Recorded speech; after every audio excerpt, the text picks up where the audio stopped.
విచారించాను. అదే సత్యాధికారి గారిని కలిసాము. కలిసి మా రిప్రజెంటేషన్స్ ఏమేమి మా డౌట్స్ జరిగిన ఇన్సిడెంట్ ముందు జరిగింది, తర్వాత ఏమేమి జరిగిందని కూడా లెటర్ రూపాన మేము కంప్లైంట్ చేయడం జరిగింది. ఆయన కూడా ఎక్కడ ఏం జరిగింది కూడా అడిగాము సార్. దానిపైన కూడా చెప్పాము. మా దగ్గర ఉన్న ఎవిడెన్సెస్, మా దగ్గర ఉన్న సంబంధించిన ఇవన్నీ కూడా మొత్తం ఒక లెటర్ రూపాన సార్ గారికి కూడా ఇవ్వడం జరిగింది.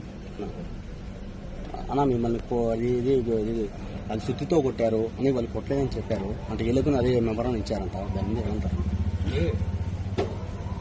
విజువల్స్ ఉంది, సుత్తెత్తుకుని కొట్టా ఉంది, నేను దిగింది ఉంది. సుత్తితో కొట్టకపోతే ఇప్పుడు డాక్టర్స్ ఉన్నారు, ఇక్కడ ఎడ్జ్లో తగిలింది, ఇక్కడ రాసుకోండి, ఇదంతా పడింది. తగలేదంటే ఇప్పుడు ముద్దాయిలు ఏం చెప్పినా తప్పే చెప్తారు. దానిపైన నేను ఎక్కువ మాట్లాడదలుచుకున్నా. న్యాయ వ్యవస్థ ఉంది, పోలీసు అధికారులు ఉన్నారు, దానిపైన ఒక దర్యాప్తు బృందం వేశారు. వాళ్ళే చూస్తారు, వాళ్ళే కాపాడతారని ఒక నమ్మకం నాకు. అంటే ఎలా సహకరించారు సిట్టు? అంటే అన్నిటిగా నేను ఆయన సార్ గారు అడిగిన దానికి అన్నిటిని వివరించా. ప్లస్ మా దగ్గర ఉన్న సాక్ష్యాలు, జరిగింది ఏమైంది మొత్తం ఇచ్చాం. ప్రతి ఒక్కదానికి ఎవిడెన్స్ ఇచ్చాం. మేము అడిగింది ఒకటే, వీళ్ళ వెనకాల ఉన్న మూల పురుషులు ఎవరు దాన్ని పరిశీలించండి. ఆ మూల పురుషులు పరిశీలిస్తే మొత్తం అన్ని బయట వస్తాయి. అన్న కొన్ని గ్రామాలకు వెళ్ళారు, అక్కడ ఏం విచారించని చెప్పారు.